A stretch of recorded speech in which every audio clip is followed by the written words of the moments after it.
인사하고 시작하겠습니다. 주님께서 함께 하시길 바랍니다. 주님께서 함께 하시기를 바랍니다. 저는 모태신앙은 아니지만 아주 어렸을 때부터 부모님을 따라 신앙생활을 시작했습니다. 그 당시 저는 수요예배든 금요예배든 주일예배든 어린이예배든 다 빠지지 않고 참석하고, 또 교회 봉사도 아주 솔선수범해서 이제 성도님들로부터 와, 우리 준혁이 믿음이 참 좋네 라는 말은 많이 들었지만 사실 신앙의 뜨거움은 없었던 아이였습니다. 목사님이 설교만 시작하시면 왜 그렇게 졸음이 쏟아지던지 빨리 끝나라 빨리 끝나라 속으로 외치다가 설교가 끝나면 친구들하고 우르르 나가서 농구하거나 각종 이제 기구 종목들을 하거나 이렇게 신나게 노는 것을 이제 낙으로 생각하는 아이였습니다.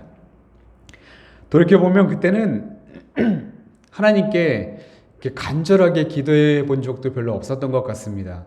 그 이유는 아주 단순했는데요.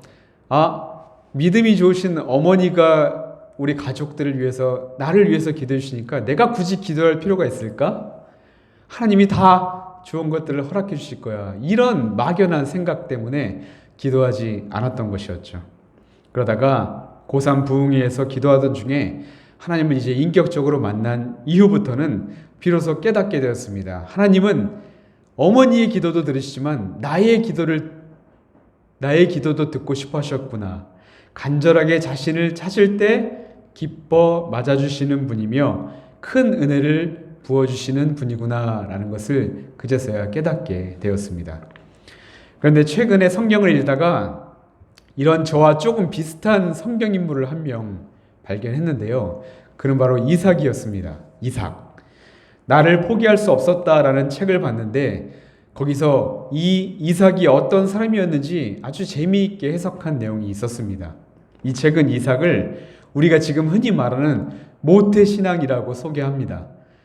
믿음의 조상이라 불리는 아버지 아브라함과 그리고 여러 민족의 어머니라 불리는 사라의 품에서 태어나고 자라난 소위 엘리트 신앙인이라고 말합니다.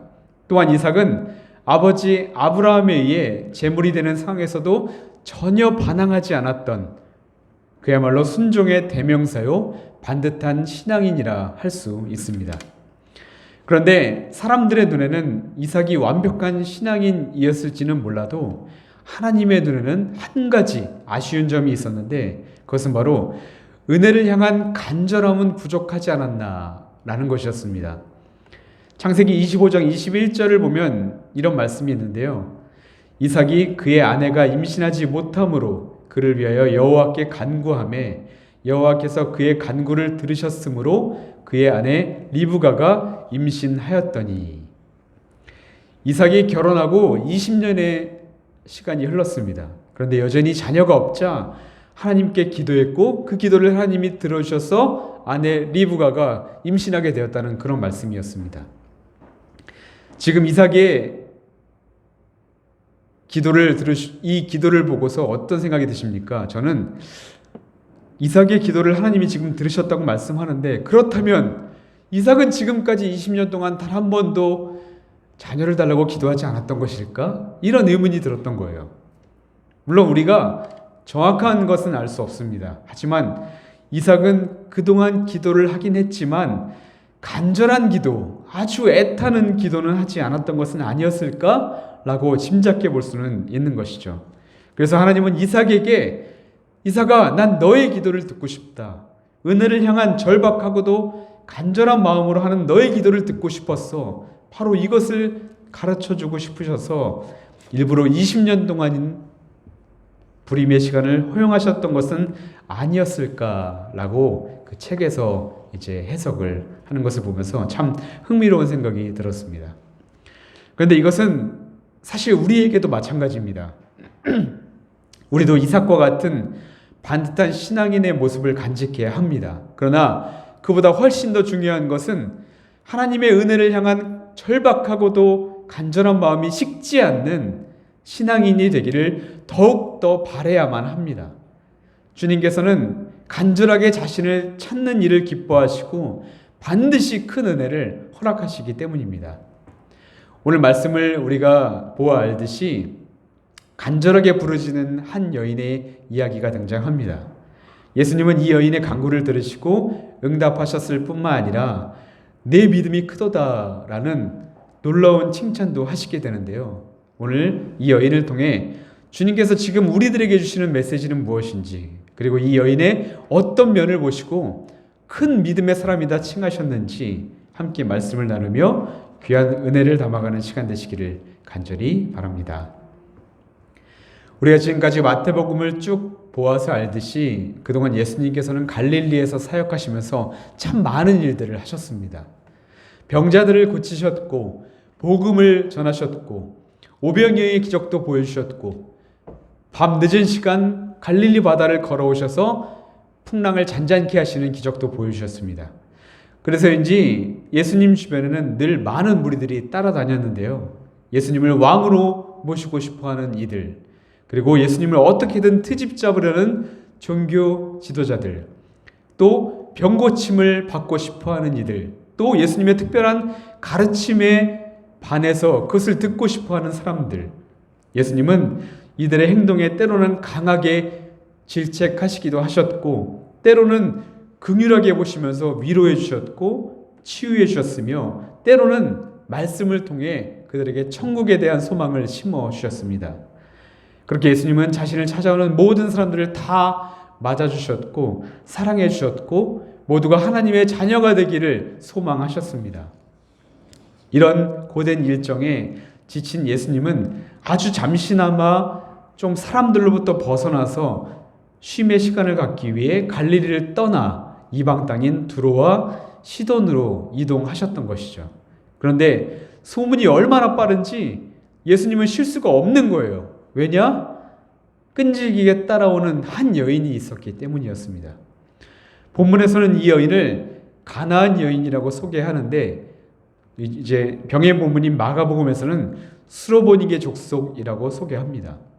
수로보니게 족속이란 일찍이 이스라엘이 가나안을 정복했을 때 북쪽으로 쫓겨났던 가나안 민족의 자손들로 신명기에 의하면 가나안 자손들은 타락과 우상 숭배로 인해 멸망당해야만 하는 민족이라고 소개가 되는 민족입니다.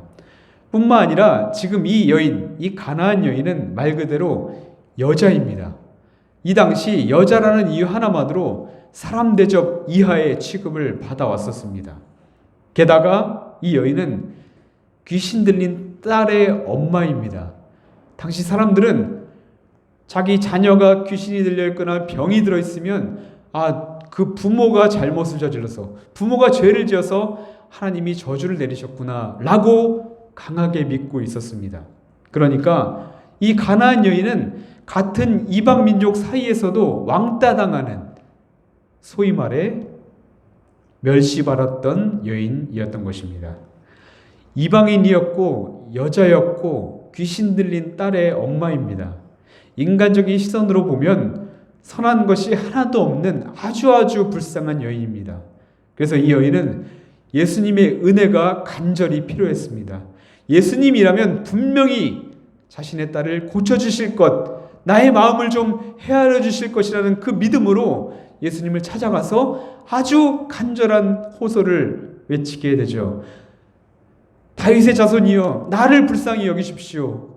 나를 좀 불쌍히 여겨주셔서 흉악하게 귀신 들린 내 딸을 좀 고쳐주십시오 라고 소리 질렀습니다. 그런데 여러분, 여기서 예수님이 늘 하시던 대로 그래 불쌍한 여인아, 그동안 얼마나 힘들었니? 내가 고쳐줄게. 이제 자유해라 라고 하셨으면 얼마나 좋았을까요? 그러면 저도 설교하기 되게 편했을 것입니다. 아주 그냥 편하게 말씀 준비를 했을 텐데 그러지 않으시더라고요. 예수님이 여인을 향한 반응은 저를 아주 당혹스럽게 만들었습니다.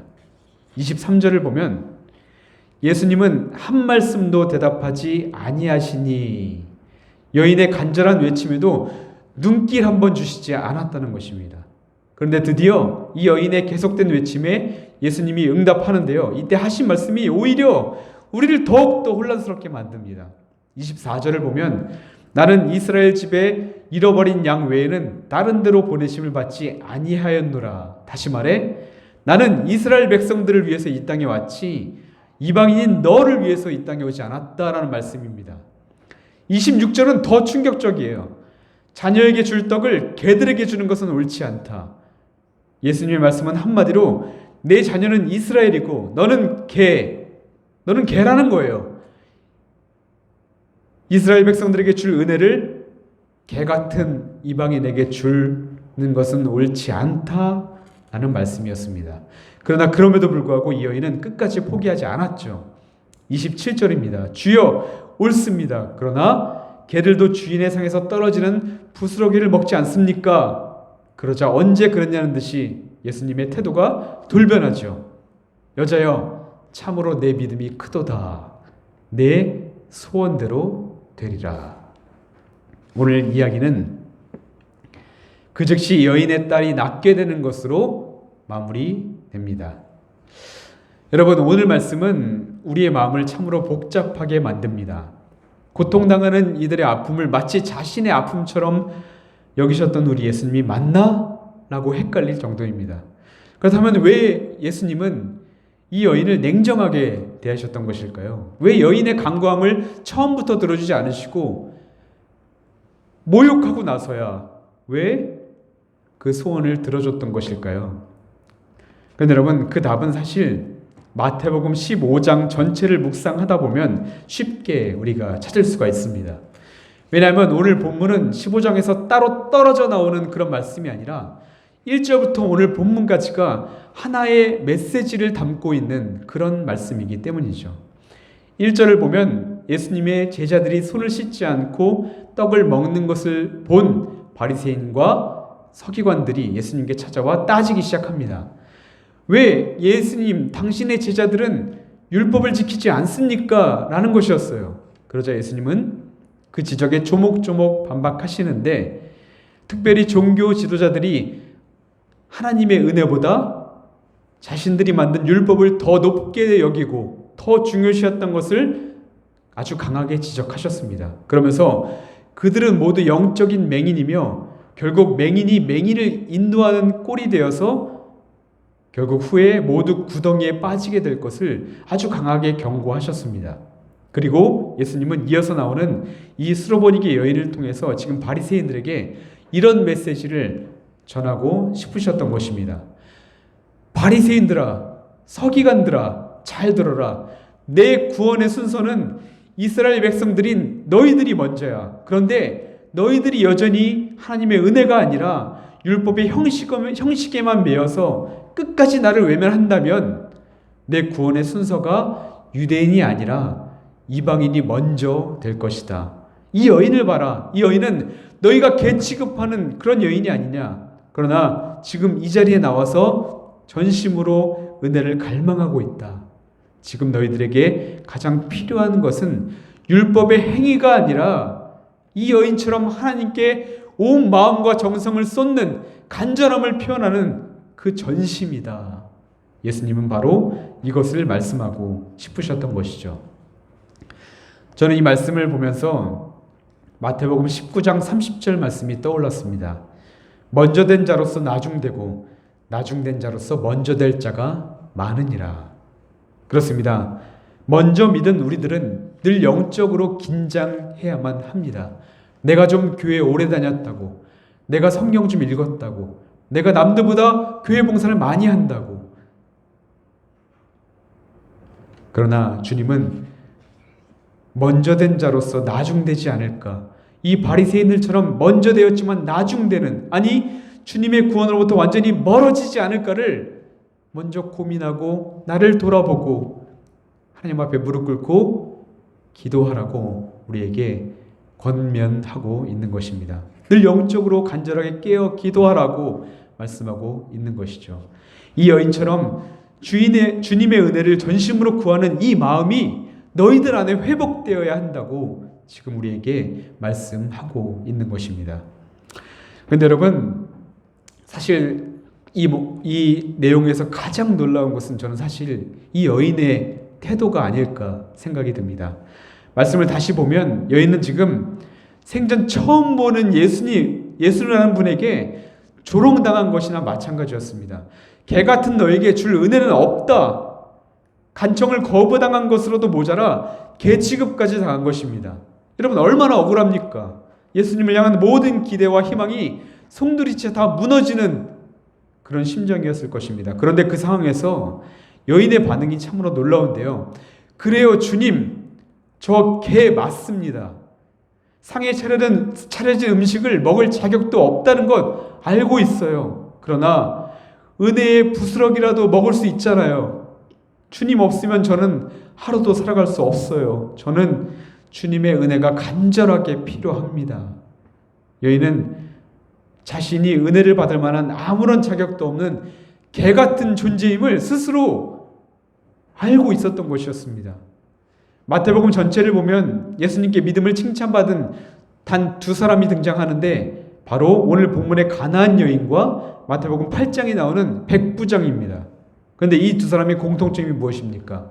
둘 다 이방인이라는 것입니다. 또한 하나님의 은혜가 아니면 자신들은 아무것도 아닌 개와 같은 존재라고 스스로를 여기고 있었던 사람들이었습니다. 하나님의 은혜가 아니면 단 하루도 살 수 없음을 고백한 이들이었습니다. 그렇습니다. 예수님은 나의 공로가 아니라 하나님의 은혜를 의지한 사람들을 큰 믿음의 사람이다 라고 불러주시는 것입니다. 하나님의 은혜는 율법의 행위가 아닌 오직 이런 믿음을 가진 사람에게 주어지는 것임을 오늘 말씀을 통해서 우리들에게 이야기해주고 있다는 것이죠. 사랑하는 여러분, 바라기는 이 주님의 은혜만을 사모하는 저와 여러분이 되기를 바랍니다. 주님께서 주시는 믿음으로 나는 은혜 받을 만한 아무런 자격 없습니다, 주님. 그러나 부스러기 은혜라도, 그 작은 은혜라도 저한테 좀 주십시오 라고 간절히 소망할 때 주님께서 저와 여러분들에게 큰 믿음의 사람이다 라는 음성을 들려주시며 우리가 간구한 것들 뿐만 아니라 더 나아가 죄사함과 구원의 은총까지도 우리에게 허락하시기를 주님의 이름으로 축복합니다. 이제 말씀을 마치려고 합니다. 오늘 여인이 예수님에게 이렇게 이야기합니다. 개들도 죄 주인의 상에서 떨어지는 부스러기를 먹습니다. 그런데 상에서 떨어진 부스러기가 의미하는 것이 무엇이지 아십니까? 이 부스러기, 하나님의 은혜는 땅에 떨어지고 바닥에 흐를 정도로 차고 넘친다는 것입니다. 간절히 간구하는 자에게 하나님의 은혜는 차고 넘치도록 부어주신다는 그런 말씀입니다. 예수님이 부스러기를 달라고 하는 여인에게 이렇게 말씀하시죠. 딸아, 내 소원대로 되리라. 이 말씀을 여인에게 했지만 이 말씀의 능력은 시간과 공간을 넘어 집에 누워있는 딸에게 나타났습니다. 차고 넘치는 이 놀라운 은혜를 그 여인과 그 딸이 함께 받았다는 것이죠. 사랑하는 여러분, 바라기는 우리 또한 오직 주님의 은혜만을 갈망하며 간절한 마음으로 기도할 수 있기를 소망합니다. 주님의 은혜가 아니면 나는 단 하루도 살 수 없다는 존재임을 깨닫고 주님 앞에 나아가는 그런 신앙인이 되기를 바랍니다. 주님께서 여러분의 기도를 들으시고 여러분 자신뿐만 아니라 여러분이 기도하는 그 사람들, 그 당사자들, 여러분의 가정, 여러분이 속한 공동체 모두에게 시간과 공간을 넘어 차고 넘치는 은혜를 허락하시기를 주님의 이름으로 축복합니다. 아멘. 기도하시겠습니다.